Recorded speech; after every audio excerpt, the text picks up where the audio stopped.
ধান কাটতে দেরি, সর্ষে বা সরিষার বিকল্প ভুট্টা চাষে এবার আগ্রহী জেলার কৃষকরা। যান্ত্রিক সহায়তা ও পরামর্শ দিয়ে এই চাষে কৃষকদের উৎসাহ দিচ্ছে জেলা কৃষি দফতর। দক্ষিণ দিনাজপুর জেলায় অন্তত 1,90,000 হেক্টর আমন এবং 80,000 হেক্টরের মতো জমিতে বোরো ধান চাষ হয়। 22,000 হেক্টর জমিতে আনাজ চাষ চলে। সরিষা চাষ হয় অন্তত 66,000 হেক্টর জমিতে, গম 40,000 হেক্টর এবং পাট চাষ হয় অন্তত 50,000 হেক্টর জমিতে। এছাড়াও মুসুর ডাল, আখ, সূর্যমুখী চাষও হয় বেশ কিছু এলাকায়। সরকারি বেসরকারি মিলিয়ে জেলায় রয়েছে অন্তত 3 লক্ষ চাষি, কিন্তু লাভজনক ভুট্টা চাষ নিয়ে তেমন আগ্রহ দেখা যায় না এই জেলার 8টি ব্লকের কৃষকদের। হরিরামপুর সহ বাকি ব্লকে সামান্য পরিমাণ ভুট্টা চাষ হয়ে থাকে, কিন্তু এবার এক প্রকার বাধ্য হয়ে ভুট্টা চাষে আগ্রহী হয়েছেন চাষিরা। কেননা গত 2025-এর নভেম্বর ডিসেম্বরে মন্থার জেরে কিছু এলাকায় আবহাওয়া বিরূপ প্রভাব দেখা দিয়েছিল। ধান পাকলেও কাটতে পারেনি কৃষকরা, অথচ নভেম্বর মাসে ধান কেটে ঘরে তোলা এবং সরিষা আবাদ শুরু করার নিয়ম, কিন্তু তা না হওয়ায় সরিষা চাষে দেরি হয়। উপায়হীন চাষিরা বিকল্প হিসেবে ভুট্টা আবাদেই জোর দেন।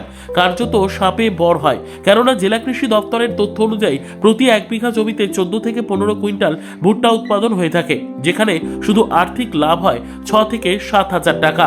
জেলা কৃষি আধিকারিক তনয় সাহা কি বললেন শুনুন। ভুট্টা চাষের ক্ষেত্রে যেমন আমাদের লাভের পরিমাণ আজকের দিনে বোরো ধানের থেকে কম করে হলেও 3 গুণ। এবং তাছাড়াও জলসেচের যে সমস্যাটার কথা বলছিলাম, যে বোরো ধানের ক্ষেত্রে যেখানে 12 থেকে 15 তারও অধিক সেচ দরকার পড়ছে, এই ক্ষেত্রে ভুট্টার ক্ষেত্রে আমাদের কিন্তু 3 থেকে 4টা সেচের মধ্যেই হয়ে যাচ্ছে। যদিও ভুট্টা চাষের ক্ষেত্রে একটু খরচটা প্রাইমারিলি বেশি, খরচ অর্থাৎ সারের যোগানটা একটু বেশি দিতে হচ্ছে, কিন্তু দেখা যাচ্ছে দিনের শেষে কিন্তু কৃষক বেশি পরিমাণে প্রফিট নিয়ে যেতে পারছে। তো আশা করছি আমাদের এই বালুরঘাট ব্লকের ক্ষেত্রে যদি বলি, যে আটোর, মাহিনগর, আপনার পিরিচপুর বা আখিরা অঞ্চল, এইসব জায়গাগুলোতে ধীরে ধীরে ভুট্টার এলাকা প্রচুর বাড়ছে। পার্শ্ববর্তী আরও জায়গাগুলোতে ছড়িয়ে ছিটিয়ে কিন্তু ভুট্টা হচ্ছে এবং কৃষকরা এ ব্যাপারে আগ্রহী। তো ব্যুরো রিপোর্ট, উত্তর বাংলা সংবাদ।